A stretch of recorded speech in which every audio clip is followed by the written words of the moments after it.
Okay, this is the Glam Wrestling Horror Chick 47, and I'm back today with a topic that is not really a hot topic, but it's something that some of you old school wrestling fans may appreciate.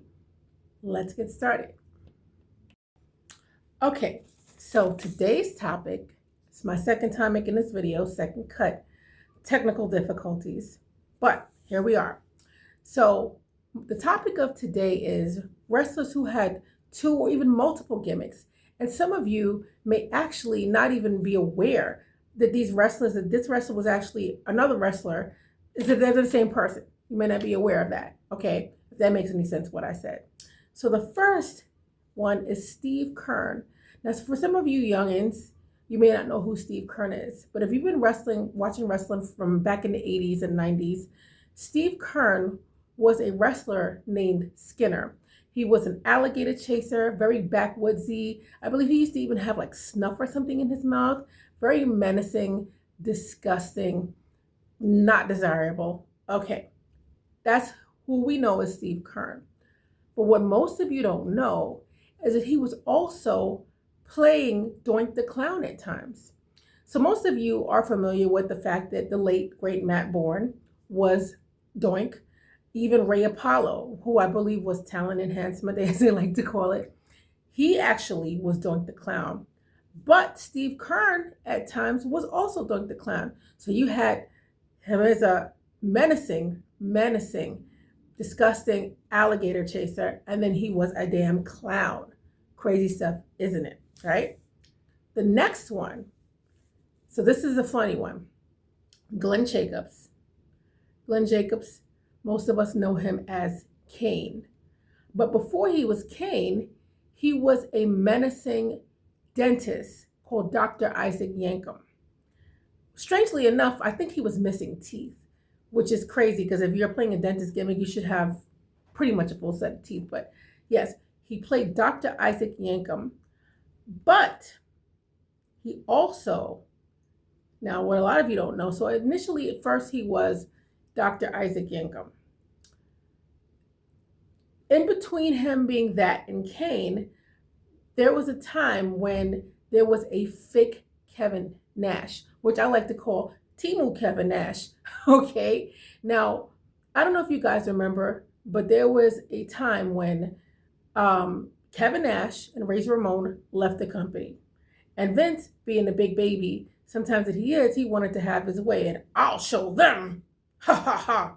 He brought in a fake Razor Ramon and a fake Kevin Nash, and that fake Kevin Nash was none other than Glenn Jacobs, Kane.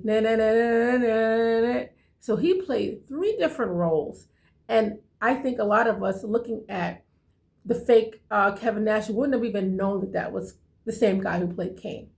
Interesting stuff, isn't it? Next up, so this is the one that threw me for a loop, okay?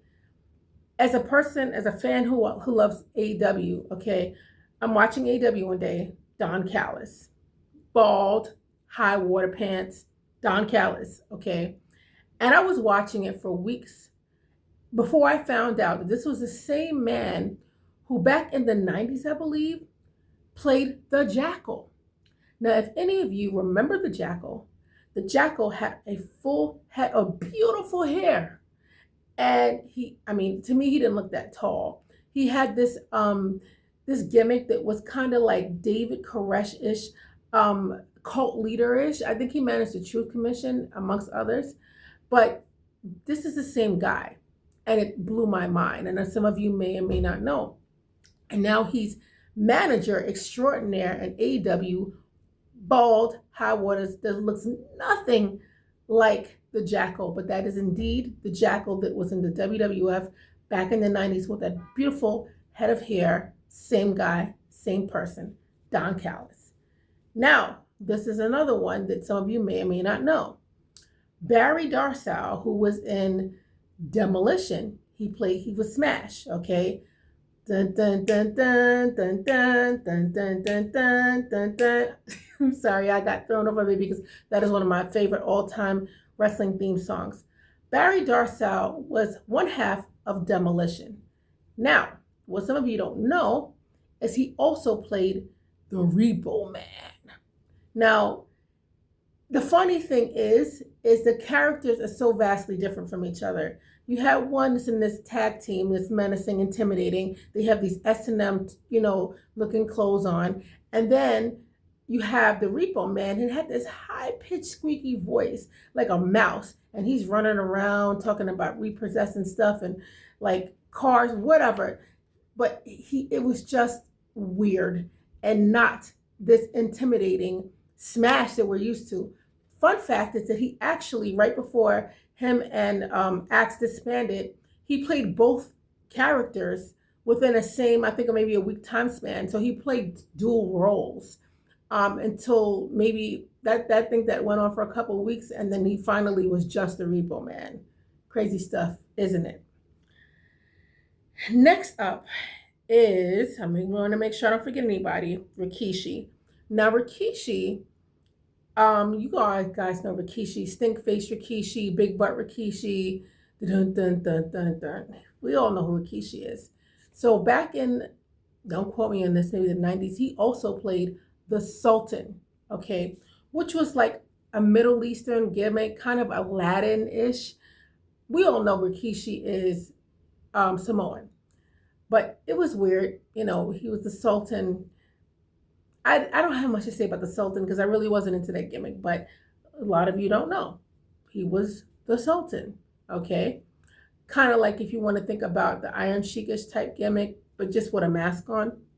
You want to compare? Last but not least, so we have somebody who played 3 gimmicks, okay?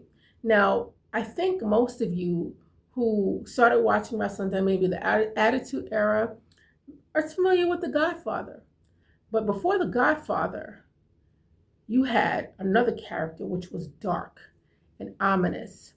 It was the voodoo high priestess, Papa Shango. So this man would come out and he would have the audience shook. They would put the camera on these kids, on these adults, and they looked like they was about to shit their pants when this man came out. He'd be doing these incantations and shaking and all types of stuff. And I'm like, what the hell is this man doing? Funniest one, and I shouldn't say funny because I was a big fan of the Ultimate Warrior as a kid, when he put a curse on the Ultimate Warrior, causing him to have abdominal pains and puke green vomit. This is the same man who played the Godfather, and he's casting spells on people and shit. Crazy stuff, isn't it? So he played Papa Shango.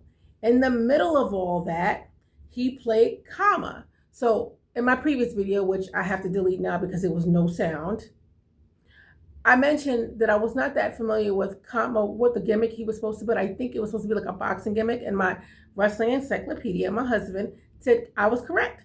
So Papa Shango, so the Godfather, but let's start from the beginning. Papa Shango, voodoo high priestess. Kama, the boxer. The Godfather, pimp to hoes. That shows, like, what's the word I'm looking for? Range, talent.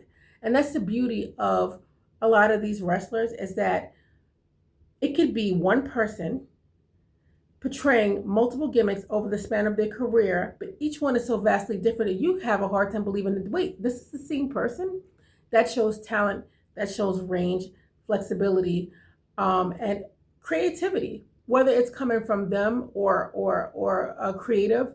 Most of the time, sometimes the wrestlers come up with the gimmicks, but it shows that they have, the ability to adopt and change their character, and that's the beauty of it. But Papa Shango is a perfect example, the Godfather, of how you can play 3 different characters so damn well and have everybody be thinking, that's the same person?